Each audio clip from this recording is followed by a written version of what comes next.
Welcome back, everyone, to another episode of the Brown Air Podcast. We've got another special guest on the show, someone that's been on before, a very well-known face in African aviation, the founder and CEO of Aviadev Africa, Jon Howell. Welcome, Jon.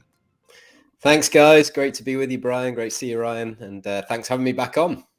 No, of course. You're always a go-to guest. And we've got some exciting things to announce today. So perfect timing, I think. It couldn't be better timing, I think. Absolutely. Definitely. Howdy, Jon. It's great to have you back with us again today.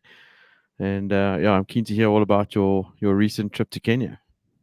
Yeah, absolutely. Yeah, Kenya last week, and it was fantastic just to be amongst people once again. And it was the first African aviation event for just over 2 years.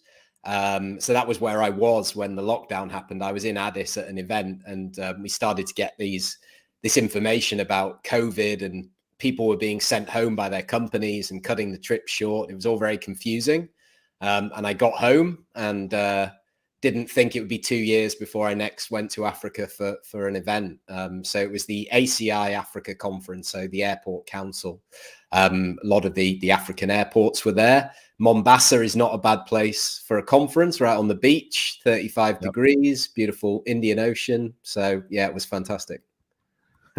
Sounds like it must have been. I think a lot of people sitting at home for so long have got this like I saw the other day there's a trend on YouTube for people searching about travel and travel destinations. So you're one of the lucky ones that got to travel and you came home with a souvenir. Sure did. I'm still in isolation. So I was just lucky that obviously I felt fine on the journey back, and I didn't really develop any symptoms till I got back into London. But I probably would have failed, obviously, a test if I'd had to have one on the way out, and probably would have been stuck. So it's been a lot nicer to isolate here at home with the family and go back to my life of looking at a computer screen all day and not being allowed out, which has been the case for the last couple of years. But I would have traded that anyway for the experience of last week. It was great. Yeah, what amazing. It's I couldn't believe it when we got your message and you told us last week. Just got back home and brought this souvenir along. I was like, it was actually just kind of funny. It's a full travel package. That one. Yeah. I mean, what was it like? I mean, obviously, there's always a vibe when you travel. Is that vibe still there, or is it all about masks and vaccine passports and that, or is it sort of? What did you feel?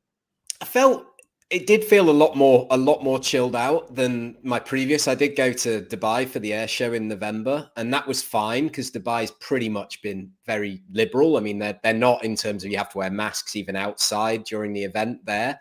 And in public, but in terms of the travel restrictions to Dubai, they were always quite relaxed.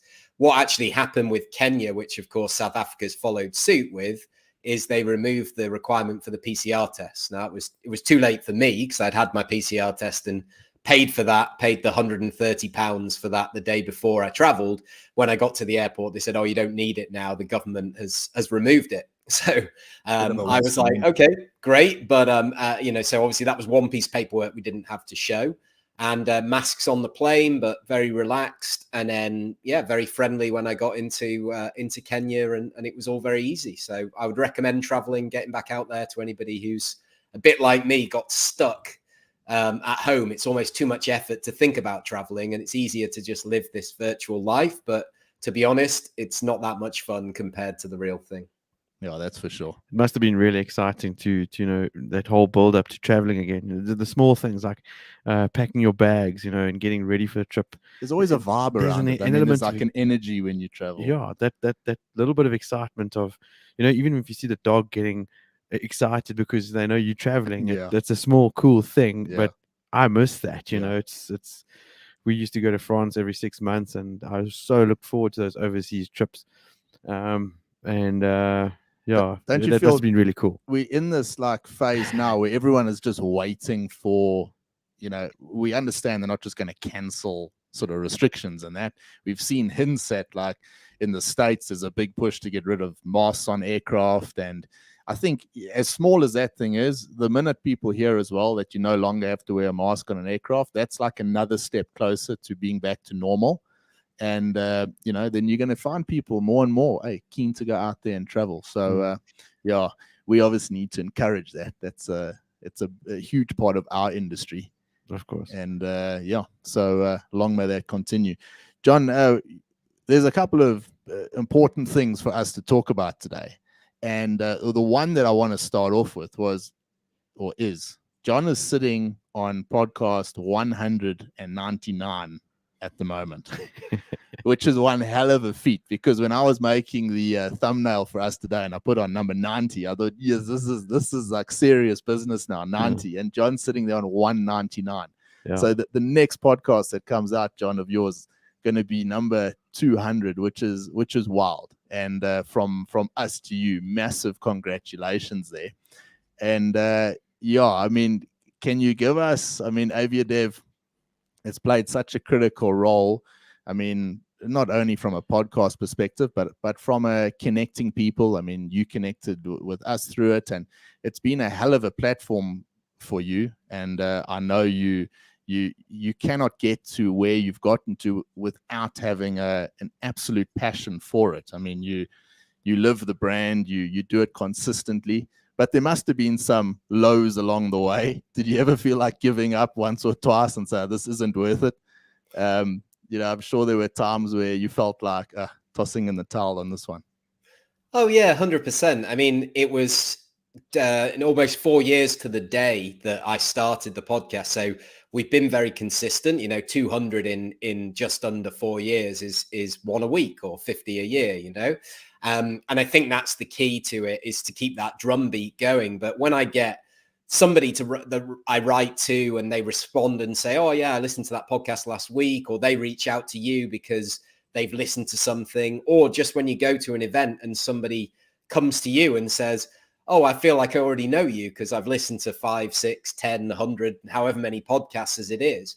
And the thing for me was, it was unique, and it still is. It's the only one that's dedicated to African aviation as a discipline itself. And it gave me access to people that I wouldn't necessarily have access to. I could, rather than ring up a CEO and say, hey, would you like to chat to me for half an hour? If you say, hey, would you like to be on my podcast, and we'll record the conversation and we'll talk about your business, they're more likely to say yes. And then you can build that relationship, and that pays dividends in the long run. But that's not the reason you're doing it. You're doing it to obviously bring those voices to the general public, because I didn't want to be somebody who was the voice of African aviation. I wanted to help bring the voices of African aviation to an international stage. So it's not for me to speculate and to pontificate about where African aviation should go. It's my job to ask the questions and these people to answer them. You become a sort of a household name with us, and we chat about you in many circles, obviously not just from a podcasting perspective, but something we're going to talk about a bit later on. You're involved in a bigger picture in the actual market. We mentioned this. Ryan and I had the privilege of being on your show, which must be going on a couple of months ago now already. Yeah.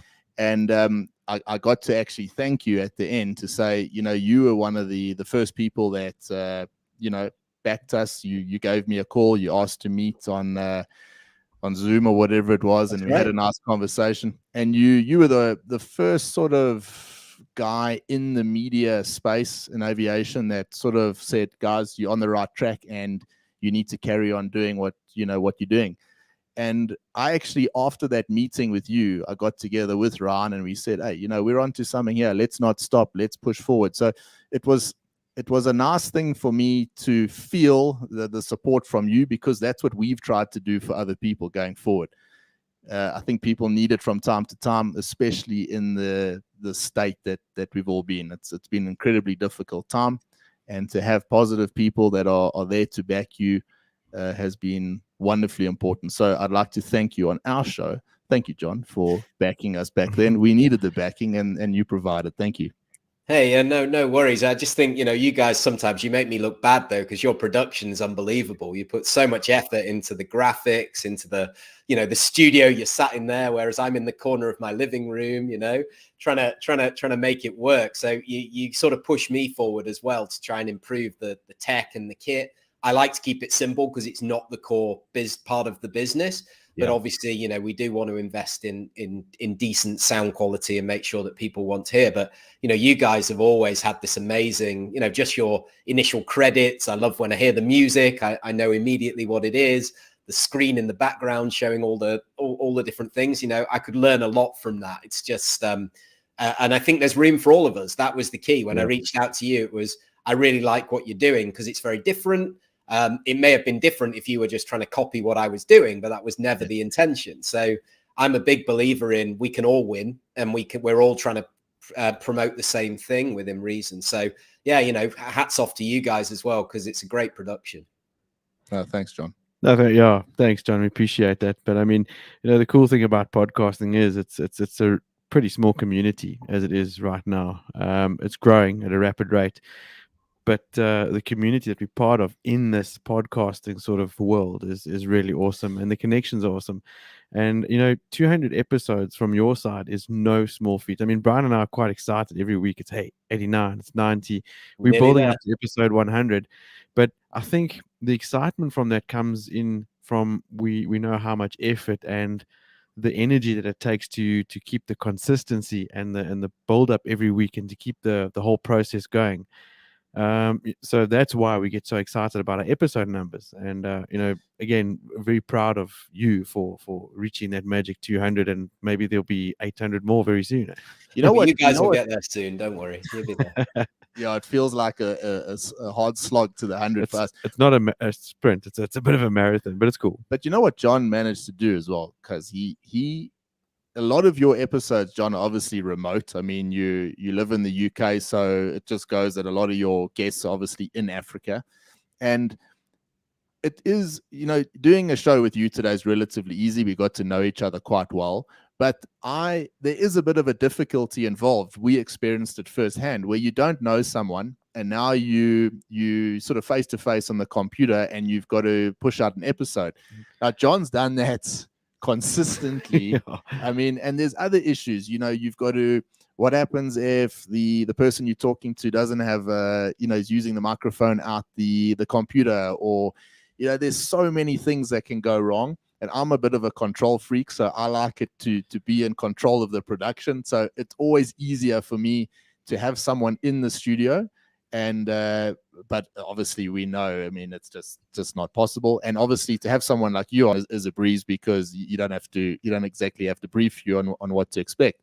So yeah, going on 200 episodes, and a lot of those you know, remote. Yeah, so not easy. No small feat, that's for sure.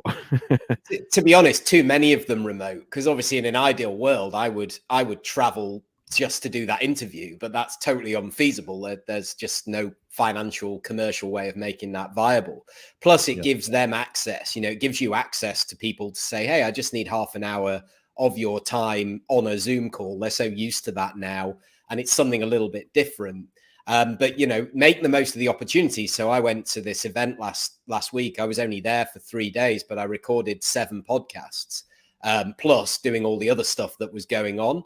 And they're being drip fed out as the sort of days go by. So, you know, these are the opportunities. And I just took my podcast mic with me, and you know, grab somebody, buy them a beer, buy them a Coke, buy them a coffee, and sit down and have a chat. I mean, obviously prepare, know what you want to ask, get pick the right people. But honestly, especially for me, the one thing I would say about the African aviation industry is people are so great.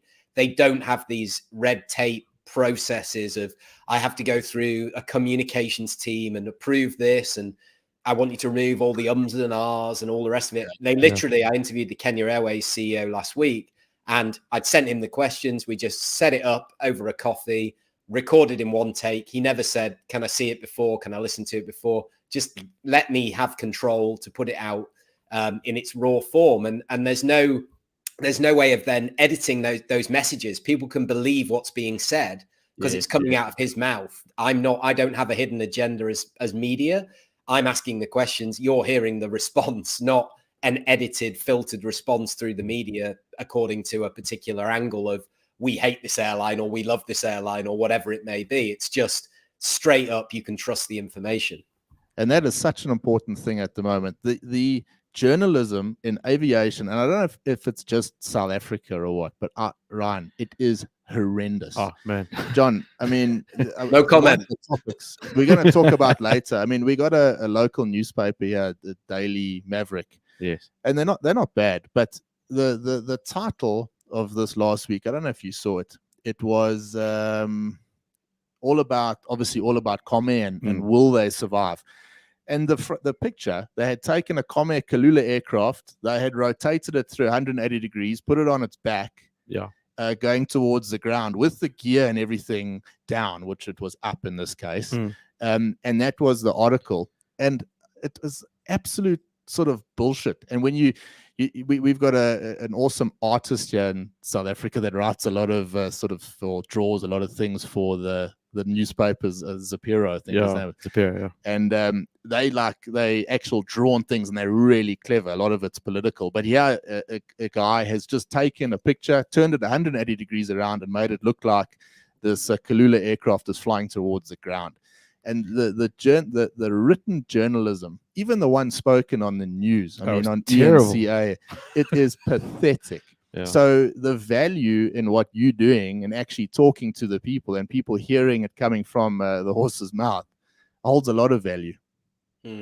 Yeah, no, I couldn't agree with you more. I think that there's obviously agendas when it comes to this. I haven't seen that particular article, but obviously it's, that's really damaging for the reputation of the airline. And obviously Comair has been 70, 80 years of operation. It's an incredible kind of historic airline as much as anything else. And I just don't think it's fair to treat them that way unnecessarily until you know all the facts, etc. But, I've been watching stories like that with interest. And sometimes I agree with you. It's hard to know when you're outside of that of that piece of information, what to believe, I suppose. Yeah, a lot of it is nonsense. And unfortunately, the world has just become too accustomed at the moment to fake news and over sensationalized media. And when it comes to something like aviation, obviously it's a subject where people have very little knowledge already. So they see something on the news and they take it, well, this must be the case. Yeah. And, reputable people on the news talking absolute garbage.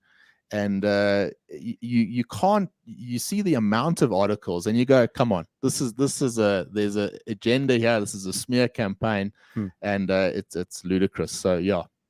Can I rewind quickly just to something John said a little while ago? Yeah. John, you said something about you invite guests to an interview and you buy them a beer.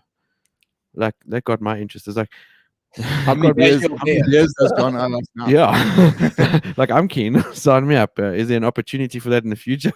Of course. Well, you know all about that. That's good little segue, that, Ryan. You see, you're becoming a super professional now into what we can talk about next. Yeah, well, let's talk about it, John. I'm not going to steal the limelight on this. I'd like you to, let us know the exciting news, man. Okay, yeah. Well, we're super, super excited. This morning, we announced that Aviadev Africa 2022 is going to take place in the mother city in Cape Town, 29th of June to the 1st of July. And we're going to be hosted by the Cape Town Air Access team by Wesgrow. We're going to have a lot of involvement from South Africa Tourism and AXA and all of the players down there in South Africa. And it will be our first live event since we were in Cape Town in June 2019. So 3 years basically to the day, which has been a horrendous 3 years of sort of stumbling through the wilderness and trying to make sense of this world that we're living in. But absolutely delighted to be able to bring the community back, because hopefully all of the value that we've delivered with the webinars and the podcasts and the social media, that comes together, that we've created a bit of a community spirit. And then that community has a place now to come together and actually plot a course and have those conversations that are going to drive connectivity and business and modernization, a lot of things to do with digitization and just getting African aviation up to speed and aware of all of the opportunities that exist. So that's what the event will be, 29th of June to the 1st of July. It's not all boring conference. We have meetings, we have networking, we have beers, Ryan, just for you. It's going to be a celebration. We do a charity run for a local charity. We do outreach. We get young people involved in the conference. And who knows, maybe even Brian Air will make a surprise cameo appearance during the event as well. We will be there. John, based on the back of that announcement, I just did some quick Googling, and no doubt we'll be there. Ticket prices, I had to check because this is like, ooh, there's travel and there's a beer at the end of it. Yeah. It's got to happen. And we already know that if you're gonna, if you know in advance that you're traveling, then buy the ticket now. Exactly. Well, you have to. Right now, I literally checked it out a few seconds ago. Airlink, Joburg Cape Town return, 1478 South African rand. Cheapest ticket by far, followed by Lyft, 1788. Next is Kulula. So we'll buy ours tonight. 2037. No doubt. Brian and I are there. So I made sure I checked these ticket prices within budget. We're on our way. We'll see you there, John. Can we do a live show from there, John? Yeah, for sure. That's the plan. For sure, we'll make that happen. We've got the space. I'm not sure we can bring your entire studio unless you're going to come in a truck or something. You know? But, if you're willing to skimp on some of the equipment and lose about 5 of those 10 laptops that you've got, then we can definitely accommodate you. Yeah, we're laughing at ourselves here with all. You've got your notes on one and then the thing running on the other one. But no, we're going to be there, and we'll come there nice and lean, and it'll be nice to actually meet the community that we've been talking to on LinkedIn for the past couple of years. Yeah, to actually meet John in person. Yeah. And John, you put out a cool video earlier. Do you mind if I play it quickly? Yeah. Please go for it.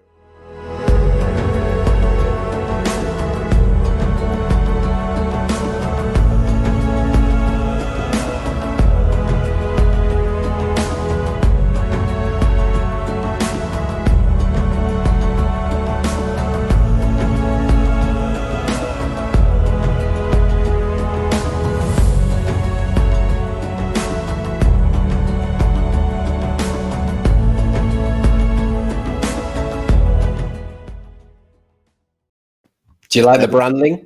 Hey, I love it. Can't wait. I'm excited already. No, it's fantastic. It really is. We've actually got our own aviation conference going on. It's in South Africa. You don't have to worry about what restrictions might be in place if it was somewhere else. Even if it was somewhere else in Africa, there's always that sort of worry that, okay, maybe, you always, but it's in Cape Town, and Cape Town's open, and we're going. Yeah, we have to. It's still my best city in the world, Cape Town. So, and we haven't been there for a while together. So, really looking forward to that, John. And thank you for bringing it to South Africa. It's fantastic, man. Hey, my pleasure. And I'm actually going to be down in Cape Town in 2 weeks. So I'm coming down for World Travel Market Africa. We're the aviation partner for the event. So we're trying to bring tourism players into the aviation sort of ecosystem because they're not integrated enough. And so that's why we're down there. So if anybody is around in Cape Town, I'll be there from the 10th to the 14th of April. So the week before Easter. And reach out, and it would be great to catch up for a coffee, a beer, or whatever, it'd be great. So I just can't wait to be back there as well and just check out some of the venues so we can make some of the arrangements for the event that obviously is coming a couple of months later. But super excited to be traveling again, and it's great to have your support. So thanks, guys. John, how does it work with, let's say, just pilots in general? Are they able to attend things like this as well, or is it only for the business owners and the big airlines, or what? Is it a place where I know a lot of our community, our network have contacted you, and I know a lot of them would love to come and see you, but I'm sure one of the questions they have as well, am I allowed to go? So is it going to be, are you going to be available to meet a couple of the guys? Yeah, so the thing is, there's a couple of things to that. The first is that the event itself is completely focused on route development. So the people that attend from a B2B focus are the network planning managers from the airlines, the guys that decide the networks of the airlines, and then the commercial managers from the airports and the CAAs. And the idea is the airports are there to kind of court the airlines and say, here's my business case why you should start flying this route that you don't currently fly. So that's the crux of the event, and that's what we want to get out at the end. In terms of the content, we won't be doing the event as a hybrid because I want people to be there. If you're not there, you're not there. However, we will record all the sessions. So all the sessions and the content will be available on demand on YouTube within a week of the event happening, and that will be free to access. So, you know, if people can't actually be there themselves, then that is an option. I'm sure we can make a few tickets available to some of the Brian Air partners and things. So we'll have a chat about that offline, because, you know, it's really important. Those guys, like you said right at the beginning, when we had the pandemic, and you were saying, look, it's really important for all the pilots there to start to learn a little bit more about the whole industry. And I know some of those names that have got in touch with me and been really engaged as well. So if they're really keen to learn and they're in the location, then of course I don't want to sort of stop people from coming, but at the same time, the key focus is this B2B. It's a B2B event, so it's not an open trade show. It doesn't feel like something you just wander the floors. It's a community of these people that are trying to build the connectivity to, from, and within Africa. So it's a bit of a political answer, I'm afraid, Brian. I can't give you the full thing. It's the right. That's why I asked the question, because it's not a trade thing. You're not walking around buying merchandise. It's actually there to try and connect the aviation industry in Africa for the betterment of all of us involved in the industry. The more connections there are, the easier for us to get clients here to Comair to train. There's a whole whack of things. So it's a support thing for the entire industry. But as you say, B2B, and no doubt, you know, when we down there, I mean, we're happy to meet people at the waterfront or something. Yeah, exactly. For a Coke. Ultimately, it's about business development and you know, wanting to create investment and this interest. How short around the world, but particularly here, how short are we of this at the moment? I mean, how critical is this going forward? No, it's super critical. I mean, you know, like this has just signed up another exciting event on the calendar for me, you know. So no, imperative. And I mean, just to give you the overview, I mean, the thing that we always say is a real simple sort of soundbite is that tourists and business people, they don't fly to an airport, they fly to a destination, right? You don't go to visit the airport. So why does the airport take control of communication with the airline? They're just taking the aeronautical landing fees, but actually the person on that plane is the valuable cargo who's going to spend the money and generate the tax dollars and spend that money in the tourism industry. And globally, 2019, nearly 60% of all tourists arrived at their destination on an aircraft. So, you know, if you don't have airlift and you don't have air connectivity, you don't have tourism. We saw that in South Africa during COVID, and obviously you did a really good job of developing domestic tourism, and that will be here to stay, but it still needs the international tourists as well. And then if you take the case of an island like Seychelles, 95% of people obviously arrive on a plane, the rest come on a boat, but, you know, they're so reliant on air connectivity. So that's really what we're all about, is trying to, if we can create more connectivity and more competition, then we can bring fares down, just like you have on the domestic market in South Africa. It's so unique. South Africa and Nigeria are really the most unique markets for competition. And that just drives the price down on those trunk routes, whereas there are certain routes only served by one airline, and that airline can charge whatever they want. And it might be cheaper to fly to JFK than it is to your neighboring country, which seems mad, but it's all driven by economics and competition. So the more we can create a free market and a liberalized environment in Africa, the better it will be for all of us. I love this as a topic, actually, because, you know, being so tightly connected to the charter industry, I know full well how much the impact on the airports actually play on tourism. I mean, a charter company, for instance, based on their quotes, will, for instance, try and route a flight a certain way when quoting a client based on what airports charge and the ease of access and the processing. Like, for instance, Kruger International down in Nelspruit, or Petersburg Civil, when people are flying between South Africa and Zambia, Botswana, whatever, and you've got to pass through customs and that, the access to fuel, the ease of getting through the airport, all of that plays a pivotal role, as well as the fees that are charged. So, not only from an airline perspective, from a charter industry, it's very important. It's massive. The reach and the gain on this is quite incredible. Well, what about from an airline training perspective? Because John, we're going to come down in a dual capacity. There's no question about that. We obviously represent some aero here on the training side, and logistics play a massive role in who our clients are. If every from visas through to is there a direct flight. So this is massive, and it's fantastic. It's nice for us to be connected to John like we are, that's involved in this this thing. It feels like we made the right choice by sticking close to old Jon Howell here. Hey? Oh, absolutely.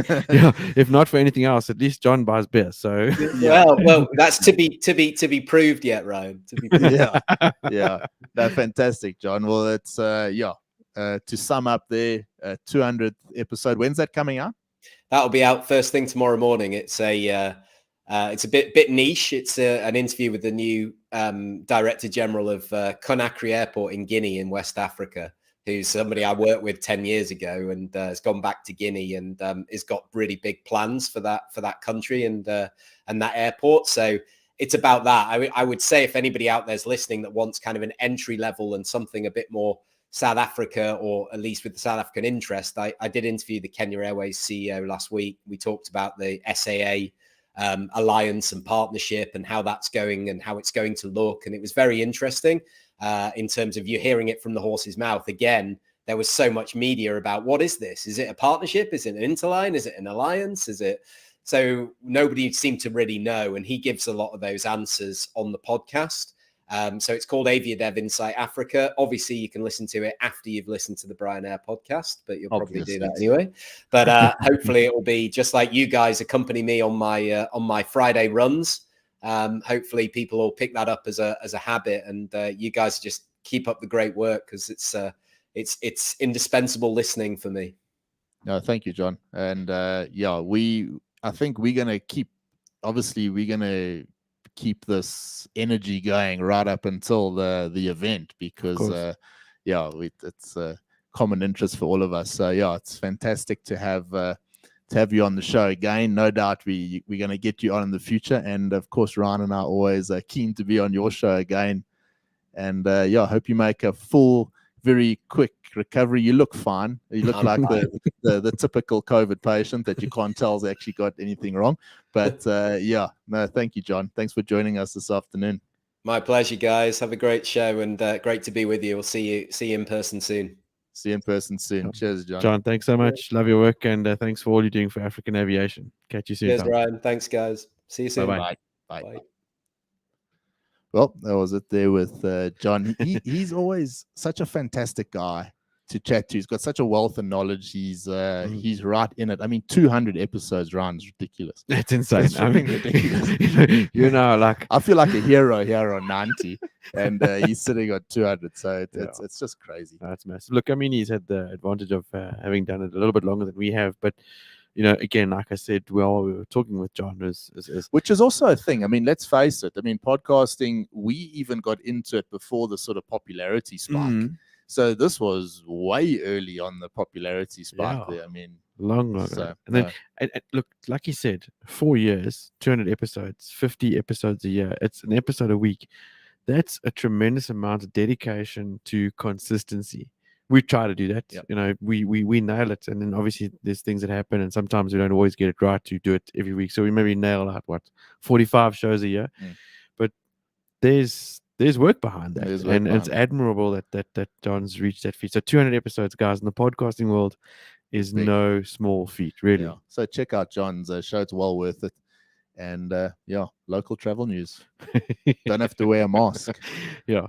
Stoked about that. Yeah. If you are vaxxed to the max, you can come into South Africa no problem. Yeah. If you are not, you need a PCR test, or we offer you a vaccination at the entry. Yeah. Hey? Pay for the test. Yeah. Johnson & Johnson means nothing. Allegedly. Yeah. So I love that pain.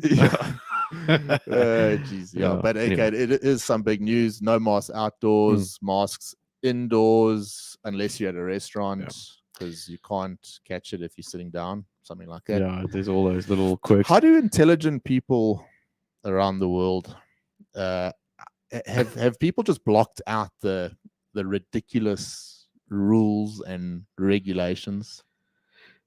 We might get the show tossed off YouTube at this rate, but yeah. No, look, you hit the nail on the head, pal. I mean, it just seems crazy, man. Clever people have been suckered into having to pucker to these stupid rules, ridiculous rules. And then if you're going to drop the bloody mask mandate, can't you just let it go? Like in a shopping center, cruising around with these stupid things on. Yeah. Anyway, our favorite or your favorite topic, I saved it. I didn't mention it to you beforehand. A new bidding process for the rescue of provisionally liquidated South African Express Airways will open this week based on a re-evaluation of the airline's intangible assets, according to the legal representative of the provisional liquidators. Oh, for shit's sake. Are you being serious? Yep. Again. So this comes ahead of a liquidation court hearing of the state-owned regional airline, now set for July 4, 2022. It has been postponed 7 times since the airline was provisionally liquidated in 2020. And you know, it's in this article, it's got your South African government had provided 1.5 billion rand to the airline during the 2018-19 financial year. But its liabilities on provisional liquidation extended to more than 900 million. What they don't say in there was the conditions for actually spending that money. Yeah, they were so rigorous and so ludicrous that they put the money there as long as the money ended up back to where it came from in the first place. Yeah. So it was never really there. So just to set the record straight on that one, what a load of crap. Yeah, and yeah. Look, I think the nauseating I know you thing love it. I know you love that. Yeah, topic. you love bringing it back time and time again because you see my reaction. I'd chosen to let that whole thing go because it's good for my karma and for my energy and all that good stuff. But look, the one thing I think that's annoying at all of us is the fact that the SAA guys, they got full backs, everything. Back pay package, you guys let go. Sorry, you don't fly 340 to JFK anymore, but you got a nice package. Sort yourself out. Yeah, we got burnt a bit there. The Mango but guys, we can't be bitter about it, right? The Mango guys also got their backs and they got sorted out. So again, I'm not trying to be bitter. It sucks that the guys aren't flying anymore, but they got sorted out. The Sachs guys got left high and dry, and we're still getting dragged along. So anyway, so Al Macaulay says, what is there to rescue or save? So South African Express's material assets, including its fleet of 8 CRJ 200s, have been auctioned off for close on 25 million, and its licenses and certifications have expired. So there, Al, I hope that answers your question. There is nothing. There is nothing. I've been to the hangar. There is nothing in the hangar. Yeah. So with the new license council and that. All that nonsense aside, I just choose to live with the good memories, man. I had good times. I met great people. I had great flying. Made lots of good friendships. And that's what's keeping me going.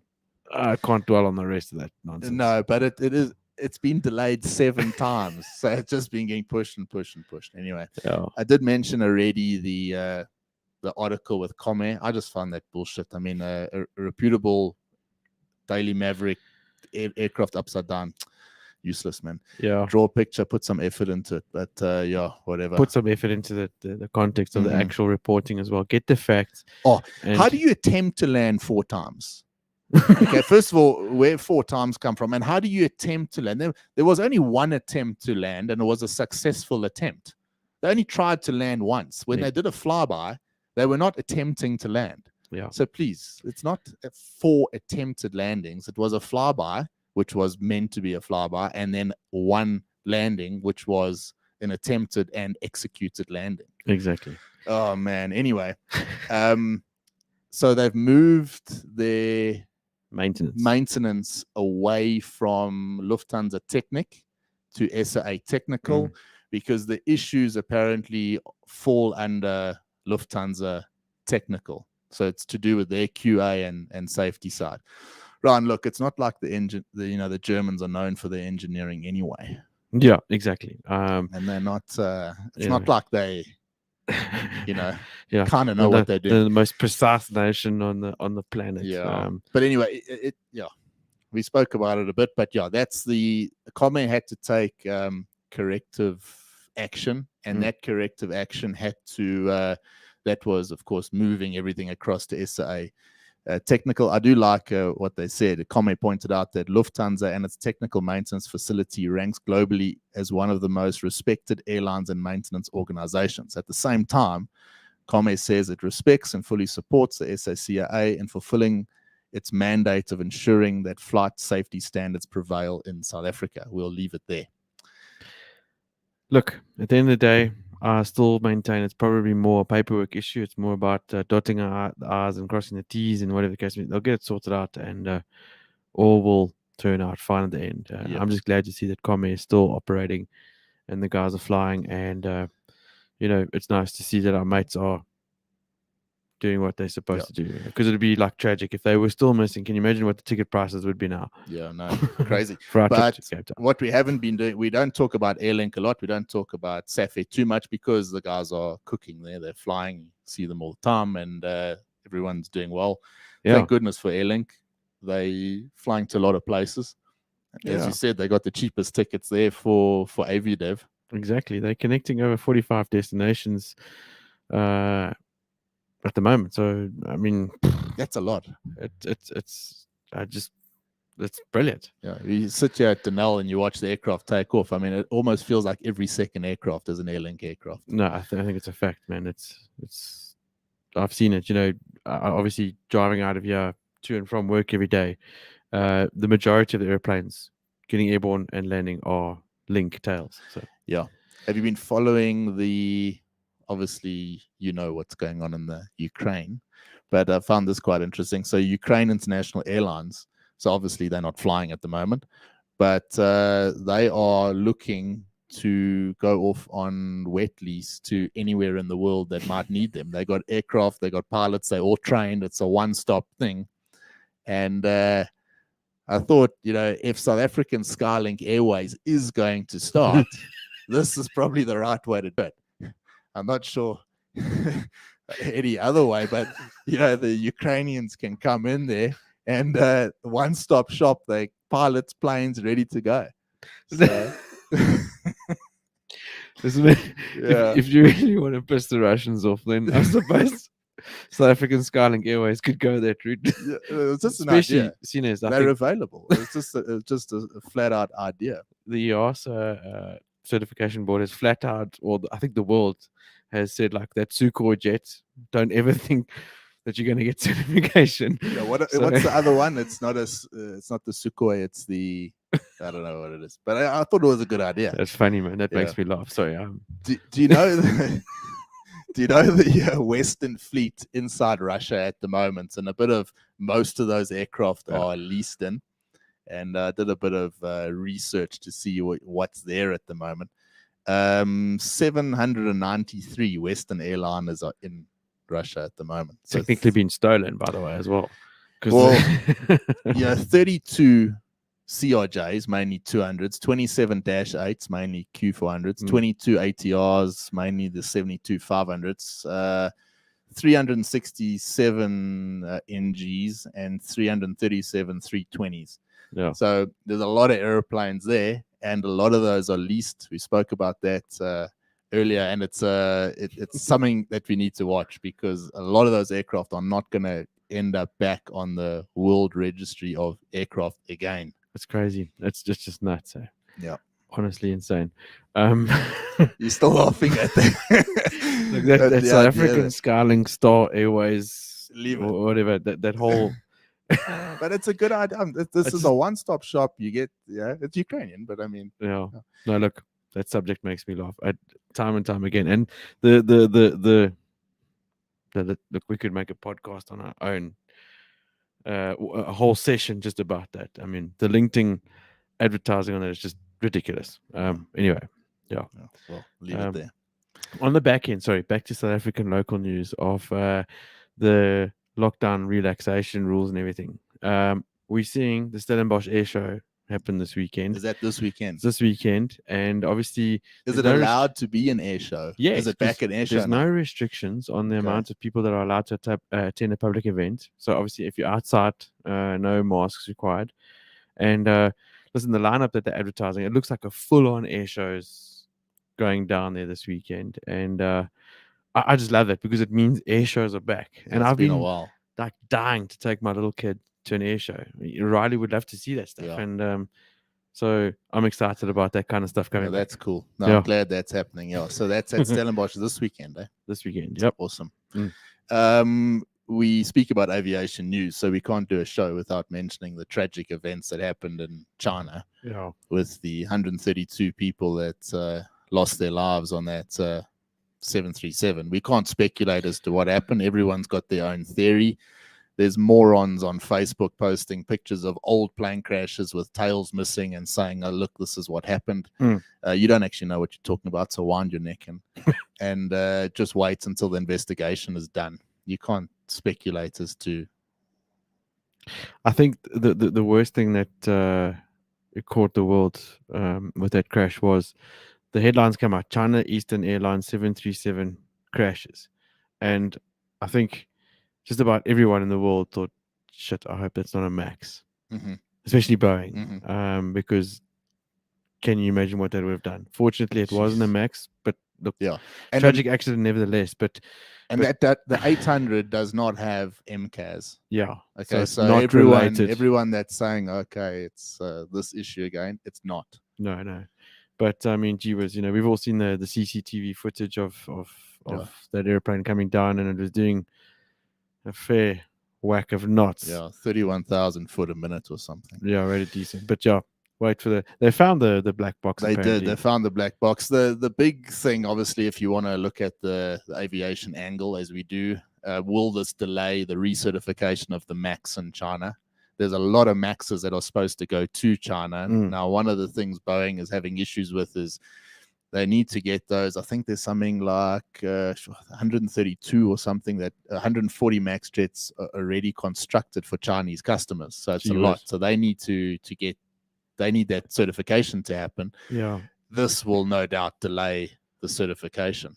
So there are ramifications that to this thing. It's not just a isolated incident. Boeing shares as well, 3.6% down straight away. Like on the Monday. Dropped hectically. Then there was the opportunist buying of people going in there and trying to get those shares cheap. They climbed a bit, but yeah, it's going to affect Boeing. There's no question about it. Yeah, sure. Very tragic, and sincere condolences to all the families of those. Can we just put people's minds at rest, though? There are 4,200 737-800s alone in service globally. So they've been flying a long time. This is not I very much doubt this was an MCAS type of issue. We know it's not MCAS, but that type of thing. But yeah, there's speculation out there. There's two sort of theories, but I don't think we should comment on that. Let's wait for the jury to come out. Yeah, we'll wait. More 737 news. Pilots out there that are looking for 737 jobs, you have competition now. John Travolta is 737 rated. I saw that, yeah.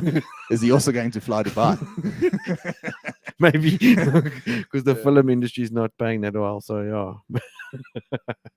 Geez, how many guys are going to fly Dubai? It's crazy, man. Is anyone watching that's going to fly Dubai? I'd like to hear, but there seems to be a lot of pilots going off to fly Dubai. I heard the other day, I mean, obviously this, it was just in conversation from a colleague, but apparently they've interviewed already just in the last short while over 250 pilots. Yeah. So they shortlisting like it's no one's business. So. Crazy. No doubt quite a few guys from Mango making the move across. Of course. Yeah. And good opportunity to get into a good airline there. Exactly. Yeah. All the best for the guys, man. Holding thumbs for you. Do you want my advisory? I've got two. Well, it's that time of the show. Let's do it. Yeah. So you follow Gideon Lankers on LinkedIn. Yes. So Gideon quite involved in the podcast space. So he put up a post. I think this is one of the podcasts that he manages. And it's called the Expansive Business Podcast. and they did a show. That was last week. Excellent show. It was a guy. It's John Sanay and Eric Kruger. They host the show, but they had a guy on there. I'll find his name now. He is. He spoke about NFTs. Yeah. Yeah. And if Ryan and I have ever tried to explain to you what an NFT is, you probably left a hell of a lot more confused than when you started. But this guy explains it in such an awesome way. So Mark explains what NFTs are, how to think about the underlying crypto element, and then specifically what forms they take. They address the common myths and misconceptions from just a JPEG to the idea of true ownership. Now, I can already see on Twitter now, if you upload your NFT as your profile, it gives you a sort of diamond shape profile picture as opposed to the round shape. Yeah. So a lot of people doing that sort of already. I saw that on Twitter the other day. But the guy's name was Mark Gregory, and he explained it really, really well. Yeah. So check out that show. I'll leave the link in the show notes. If you are into NFTs and you're keen to learn a bit more about it, one of the best that I've seen. I'll definitely give that a listen, because just this weekend I was trying to explain to my dad, because he said to me, I saw on Facebook, everybody's congratulating about this Star Wars picture that you're on about. He says, I can't understand it. Why are people congratulating you? Yeah. So I was trying to explain to my dad what this is all about, but needless to say, we had a few beers and maybe a few brandies in, and I think, as Keegan would say, it probably sounded to my dad like I was talking underwater Swahili to him about trying to explain this whole story. No, sure. So I'll definitely give that a listen. That was the first one. Then Grant Creef as well on LinkedIn. So he does these live sessions, and that's called Lessons in Leadership. Yeah. And he did episode 3. It was with Darren Levy. So Darren is the guy that started Vida E cafes. Oh, yeah. And a very, very cool talk episode, whatever you want to call it. Really good. Darren speaks about, he's got an obsession with innovation. So if you're not innovating, it's like he's almost a bit uneasy. So they're constantly sort of innovating. And really nice. It was, he seems humble and nice to watch. So anyone out there in the business space, or it was well worth it. Both Grant and Gideon are quite cool guys to follow on LinkedIn, actually. Very active, and they always add a lot of value there. So, that's mine for the week. No, that's awesome, man. Maybe got a little bit to add to that as well. I checked out a conversation on YouTube that was hosted by a group called Fidelity Investments yesterday. But they did this interview in the metaverse.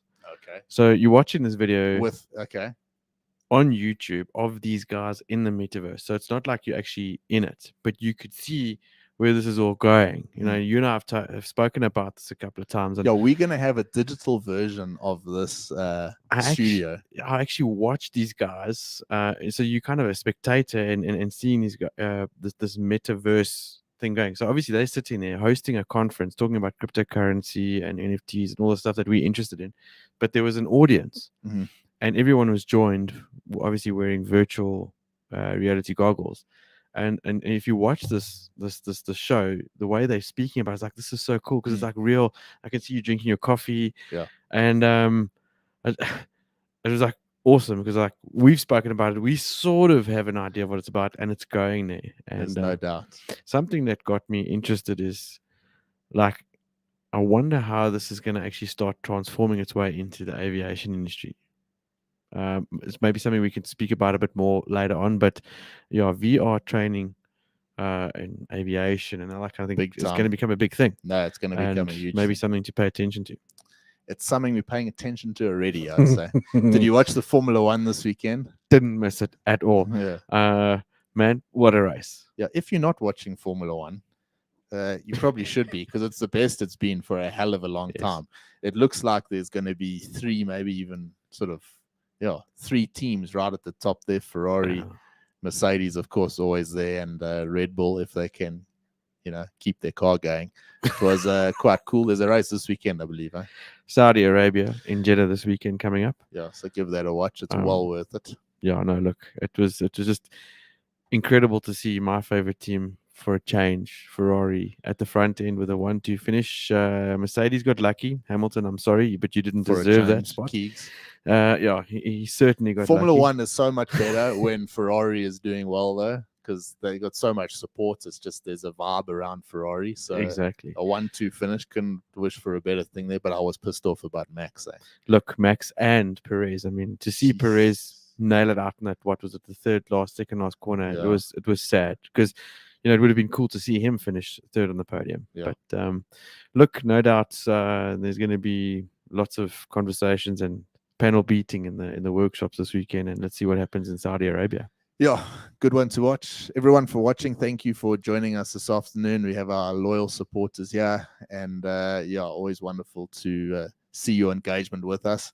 Yeah. Ryan, from my side, thank you for joining me again. I know there's a lot of work involved, and next week we're back for another 100%. episode. Yeah. And have a lovely weekend ahead. Cheers, everyone. Thanks for joining us, everyone. Goodbye Bye-bye. for now. Ciao.